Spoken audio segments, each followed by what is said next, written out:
कि जिस तरह का रवैया आरएसएस और बीजेपी। महोदय, मैं आपका आभार व्यक्त करता हूं कि आपने मुझे महामहिम राष्ट्रपति जी के अभिभाषण के धन्यवाद प्रस्ताव पर बोलने की मौका दी। राष्ट्रपति जी का विजनरी अभिभाषण हम सबका एवं 140 करोड़ देशवासियों का मार्गदर्शन किया है। इसमें आर्थिक सुधार, इंफ्रास्ट्रक्चर डेवलपमेंट, स्वास्थ्य में प्रगति, शिक्षा, डिजिटल इकोनॉमी, रिन्यूएबल एनर्जी, ग्रामीण विकास से लेकर अंतरिक्ष तक हर पहलू को रेखांकित किया गया है। महोदय, राष्ट्रपति जी के अभिभाषण में वर्ष 2047 का लक्ष्य रखा गया है, जिसमें देश को विकसित भारत बनना है। आज सरकार के प्रयास से भारत की अर्थव्यवस्था विश्व की तीसरी अर्थव्यवस्था बनने जा रही है।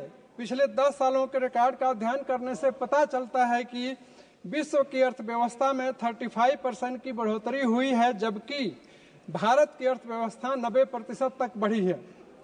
यह एक सस्टेन ग्रोथ है जिसको देश ने हासिल की है और वर्तमान सरकार के कारण भविष्य में भी सस्टेन ग्रोथ बना रहेगा। महोदय, माननीय राष्ट्रपति जी के अभिभाषण में रिफॉर्म, परफॉर्म और ट्रांसफॉर्म की बात की गई है ताकि गुड गवर्नेंस को मजबूती के साथ आगे बढ़ाया जा सके। सरकार के प्रयास से ही 25 करोड़ देशवासियों को गरीबी रेखा से ऊपर लाया गया है और वो आज नियो मिडिल क्लास के रूप में जिंदगी जी रहे हैं और आगे बढ़ रहे हैं। महोदय, सरकार ने 3 करोड़ नए घर गरीबों के लिए यूनिफाइड पेंशन स्कीम की घोषणा और कृषि इंफ्रास्ट्रक्चर के लिए 1 लाख करोड़ दिया गया है। देश में 100 से ज्यादा वेराइटीज के बीज बांटा गया है और आज देश में विश्व में सबसे बड़ा दूध, दाल और मसालों का उत्पादन करने वाला देश बन गया है। महोदय, 4 करोड़ युवाओं को डायरेक्ट बेनिफिट देने के लिए 2 लाख करोड़ का अनुदान दिया गया है।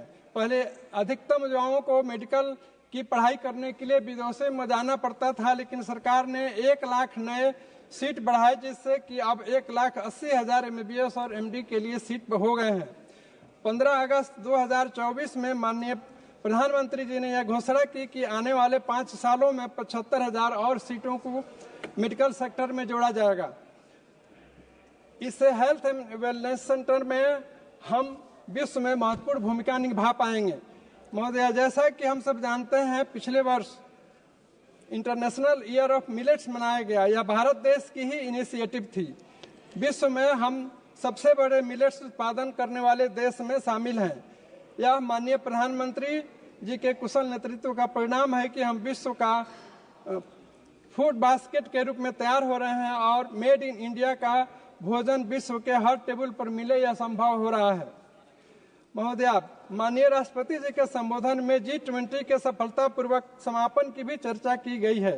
देश में ग्रीन हाइड्रोजन इनिशिएटिव का सपोर्ट सभी पार्टिसिपेटिंग देशों ने किया।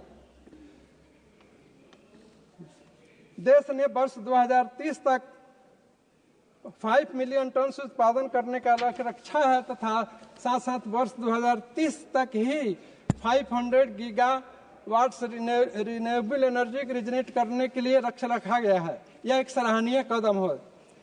महोदय, आउटसोर्सिंग ऑफ गवर्नमेंट जॉब्स या कंसल्टेटिव सर्विसेज में SC, ST और OBC के पार्टिसिपेशन के लिए सरकार कृत संकल्पित है।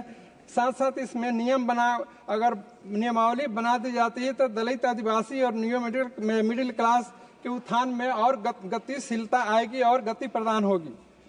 महोदय, भारत आज सस्टेनेबल डेवलपमेंट गोल्स जो कि टोटल 17 है, काफी हद तक कई गोल्स को पूरा कर लिया है या पूरा करने के नजदीक है और यह देश की समर्थता दिखाता है।